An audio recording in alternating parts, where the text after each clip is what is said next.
capacity of integrating, assimilating, using for its profit all these changes.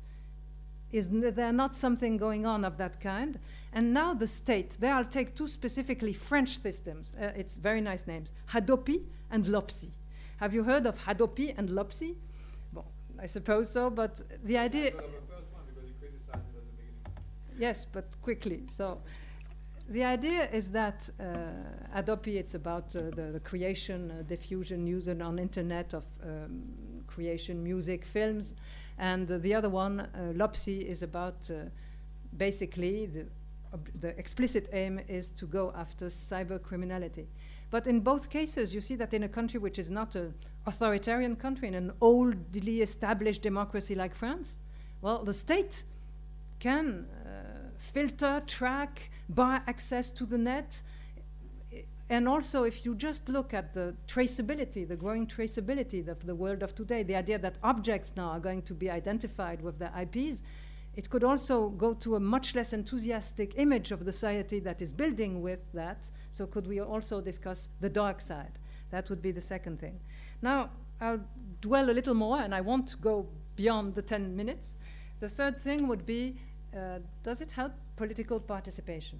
By political participation, I mean the way people get involved in politics, the way they criticize, challenge, try to influence or ignore those who govern. And I'd just focus on 2 points. One is political information, and the other one is political discussion. Maybe not deliberation, but at least political discussion, because that is at the heart of a democracy where we want knowledgeable and active citizens. So first, if we look at the political information, if I go back to that Pew survey, it showed that the people quote as the major source of election news. In the last campaign, it's 1/4 that quote internet. It's still 78% that quote television, and radios are still at 30%. And if you go to France, it's even worse. I can hardly give you the figure. Those who put the net first, they're 5%. 14% below 24. But yet, and 58% television. So there's a problem of access to all that wonderful information that's crawling all over on the internet. The second thing would be, and there'll be a little longer, political discussion. That's to please Bruno Latour. We'll go back to Gabriel Tarde, and maybe even before Aristoteles. That's the basis of polity. It's the way you discuss politics that gives forms to politics. That's the base of a democracy. And there's a hell of a lot of work on political discussion today, here at Savipov, but all over. And what they show is, the idea is that the good political discussion would be political discussion with people of the other side, cross-cleavage, cutting discussions. And all the work that has been done with traditional data on who talks with whom and about what show that first, people really try to avoid talking of politics, Nina Alyosov, avoiding politics. 2, when they talk politics, because there's conflict, exposition of oneself, they talk of it preferably with people they know well, the family and the friends, not the unknown others. And 3, people who are on the same side politically, basically. Is it the same or not on the net? So there again, I'm going not to use these wonderful new methods you have, but if I take the work of somebody I like very much, who's Diana Mutz, who has written a lot about hearing the other side, about done experimentations about the way people talk or don't talk about politics. She used a survey on the people who are engaged online in online discussions, chat rooms and message boards. Well, it's interesting that it was in 2006, so it's not very long time ago. It's 11%, and of these 11%, it's 17% only who discuss politics.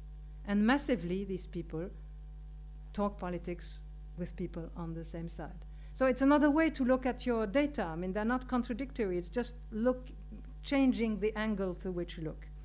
And so maybe we are going back to Cass Sunstein and his idea of cocooning and people who are like flocking together.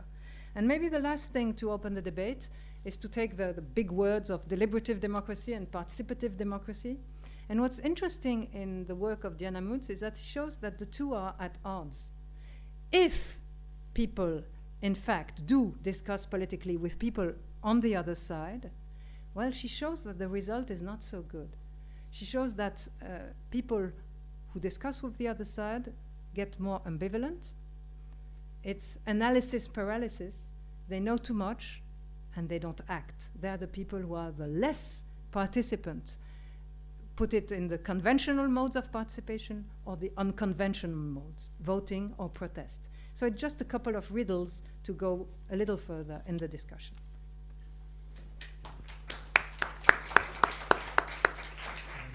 Shall we? Yeah. Maybe you could sit there. And then I will take the question. Should I? Yeah, you can start. Yeah. Who wants to? So, a wonderful set of questions and puzzles. Let me start with equality. I do have one chapter in the book on justice, which I open extremely tentatively, with words like, what can the internet do when people are starving? And I think everything needs to be taken in that perspective, and I completely accept that. The kind of answer that I try, that I think is plausible, is to see not so much whether, so the answer basically has two parts. The first is, what I try to focus on is the degree to which internet-based practices among the relatively well-off, be they in the wealthier economies or the elites of the poorer economies, are able to collaborate to create information-embedded goods, information-embedded tools, information and knowledge in ways that alleviate the human condition for purposes of development. So this starts with relatively obvious things like open textbook development, and open source software. This moves to harder things like early efforts at open bioinformatics, and increasing amounts of biological innovation that is done on distributed models that are free of IP and therefore free of the relative constraints of price on distribution, and reaches the extremely controversial question of research into agronomic and agricultural goods, where one of the things that I question there is the degree to which the resistance to genetically modified goods is a reflection of the industrial structure of their innovation and creation and distribution relative to anything biological, physical in their nature and the data about that. And I think that there's at least a possibility that if we use open information infrastructures to build peer production, commons-based, decentralized models of agronomic and biological research that is closely tied to what farmers actually do and know locally, that closely tied to what local agronomic research institutes know, then it's possible that at least part of the critique will be loosened. And the question will be much more precisely specified as being about potential environmental effects, distinct from potential health effects, and not bound up by this problem of de-skilling and dependence of farmers and the industrial organization of genetically modified foods. But that entire range in a global information economy, where the core aspects of human development are dependent on information, knowledge, and information-embedded goods and tools, is where I see the primary impact. You raise the question of digital divide and skills, and I have to admit that for a very long time I was blind to that problem. And certainly in this book, I'm still relatively blind to it. I've spent enough of the last 2 years with Esther Hargitay, who's a fellow at the Berkman Center and a sociologist at Northwestern, who's really done a